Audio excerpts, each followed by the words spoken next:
একটি দেশের সশস্ত্র বাহিনী দেশের স্বাধীনতা, সম্মান এবং সাহসের প্রতীক।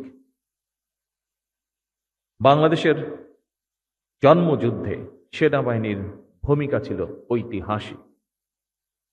সেনাবাহিনীর একজন মেজর বাংলাদেশের স্বাধীনতা ঘোষণা করেছিলেন। আমাদের শান্তিরক্ষীরা বিশ্বমঞ্চে যে গৌরব ও কৃতিত্ব অর্জন করেছেন, এটা কিন্তু খুব সহজ ছিল না। তাদেরকে শত প্রতিকূলতা, সীমাবদ্ধতা এবং কঠিন চ্যালেঞ্জের মধ্যে দিয়েই এই মহান ও মানবিক দায়িত্ব পালন করতে হয়েছে। একটি প্রতিকূল পরিবেশে আপনারা নিষ্ঠা ও পেশাদারিত্বের সঙ্গে বিশ্ব শান্তি প্রতিষ্ঠায় দায়িত্ব পালন করেছেন। বিশ্ব শান্তি প্রতিষ্ঠায় আপনাদের এই অবদানের প্রতি আমি গভীর কৃতজ্ঞতা এবং ধন্যবাদ জানাই। আমি যতদূর জানতে পেরেছি, এ পর্যন্ত বাংলাদেশের সশস্ত্র বাহিনী এবং পুলিশ বাহিনীর 2 লাখেরও বেশি শান্তিরক্ষী বিশ্বের 43টি দেশে প্রায় 63টি শান্তিরক্ষা মিশনে সাফল্যের সঙ্গে দায়িত্ব পালন করেছেন। বর্তমানেও প্রায় 4,212 জনের বাংলাদেশি শান্তিরক্ষী বিশ্বের বিভিন্ন প্রান্তে 9টি শান্তিরক্ষা মিশনে সততা, নিষ্ঠা ও আন্তরিকতার সাথে দায়িত্ব পালন করে চলেছেন। হাইতিতে নতুন একটি মিশনে যোগ দেওয়ার প্রস্তুতিও চলছে। পাশাপাশি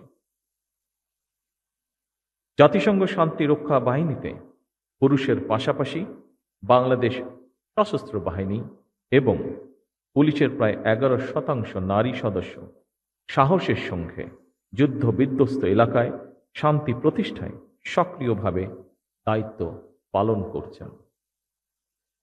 আমি বিশ্বাস করি, জাতিসংঘের শান্তিরক্ষা বাহিনীতে নারী সদস্যদের সক্রিয় অংশগ্রহণ অবশ্যই এক নতুন মাত্রা যোগ করেছে। আগামী দিনগুলোতেও নারী সদস্যদের অংশগ্রহণ অব্যাহত থাকবে বলে আমি দৃঢ়ভাবে বিশ্বাস করি। বিশ্বের বিভিন্ন দেশে শান্তিরক্ষা মিশনে আপনাদের নিষ্ঠা, কর্তব্য এবং সর্বোচ্চ পেশাদারিত্বের কারণেই বিশ্ব মঞ্চে অন্যতম শীর্ষ শান্তিরক্ষী প্রেরণকারী দেশ হিসেবে বাংলাদেশ সুনাম ও অবস্থান সুদৃঢ়ভাবে ধরে রাখতে সক্ষম হচ্ছে। বিশ্ব শান্তি প্রতিষ্ঠায় এটি আপনাদের সাহস এবং গভীর দায়িত্ববোধের প্রতিফলন বলেই আমি দৃঢ়ভাবে বিশ্বাস করি। বিশ্ব শান্তি রক্ষায় আমাদের এই গৌরবের ইতিহাস একদিনে অবশ্যই রচিত হয়নি। প্রায় 4 দশক ধরে আন্তর্জাতিক পরিমণ্ডলে বাংলাদেশ সশস্ত্র বাহিনী একটি আস্থা এবং নির্ভরতার নাম। উপস্থিত সুধীবৃন্দ, এবার আমি বিশেষ করে সশস্ত্র বাহিনীর দৃষ্টি আকর্ষণ করে 2-1টি কথা উল্লেখ করতে চাই। একটি দেশের সশস্ত্র বাহিনী দেশের স্বাধীনতা,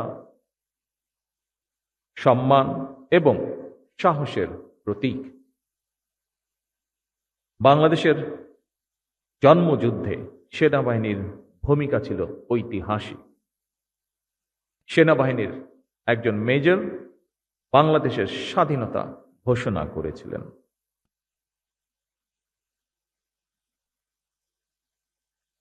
আমি বিশ্বাস করি, এই গৌরব এবং অহংকার অবশ্যই আমাদের সশস্ত্র বাহিনীর জন্য অনন্ত প্রেরণার উৎস। সুতরাং এই গৌরব যেন কোনোভাবেই ম্লান না হয়, সেটি রক্ষা করা অবশ্যই সশস্ত্র বাহিনীর কর্তব্য। জাতিসংঘের আন্তর্জাতিক শান্তিরক্ষী বাহিনীর সদস্য হিসাবে রাজনৈতিক অঙ্গনে বাংলাদেশের সশস্ত্র বাহিনীর ভূমিকা সুখ্যাতি পেয়েছে। তবে বিভিন্ন সময় বিভিন্ন প্রেক্ষাপটে দেশের সশস্ত্র বাহিনী কিংবা সশস্ত্র বাহিনীকে নিয়ে কিছু অপতৎপরতা কখনো কখনো জনমনে বিভ্রান্তি সৃষ্টির কারণ হয়েছে। দেশে বিদেশে সশস্ত্র বাহিনীর ইমেজ বিনষ্ট করতে নানা রকম তৎপরতাও আমরা লক্ষ্য করেছি। সমস্ত ষড়যন্ত্র মোকাবেলা করে 1975-এর 7ই নভেম্বর স্বাধীনতার ঘোষকের নেতৃত্বে সেনাবাহিনী ঐক্যবদ্ধভাবে ঘুরে দাঁড়িয়েছিল। এরপরও বিভিন্ন সময় নানা রকম ঘটনায় সশস্ত্র বাহিনীর ঐক্য বিনষ্টের তৎপরতা চললেও 2009 সালের ফেব্রুয়ারি মাসে সশস্ত্র বাহিনীর উপরে সর্বগ্রাসী আঘাতটি এসেছিল। সেই আঘাতটির ফলে বাংলাদেশে কি ঘটেছিল সেটি এখানে উপস্থিত আমাদের সকলের জানা। সুতরাং ইউনিফর্মধারী বাহিনীর জন্য প্রধান বার্তাটি হল প্রফেশনালিজম, ইউনিটি, ডিসিপ্লিন এবং চেইন অফ কমান্ড ছাড়া সম্মান এবং মর্যাদার সঙ্গে টিকে থাকা কঠিন।